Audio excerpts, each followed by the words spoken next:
আসসালামু আলাইকুম ওয়া রাহমাতুল্লাহি ওয়া বারাকাতুহু।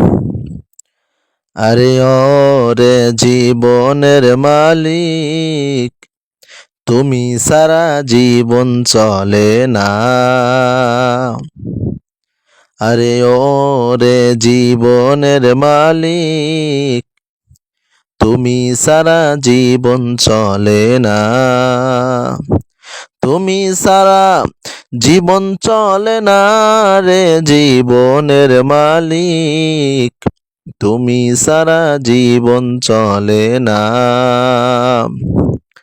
এ জীবনে চলার জন্য কোরআন দিয়ে করলে ধন্য।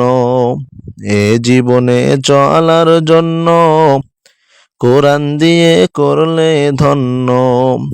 নবীর হাদিস ভুলতে পারি না রে জীবনের মালিক।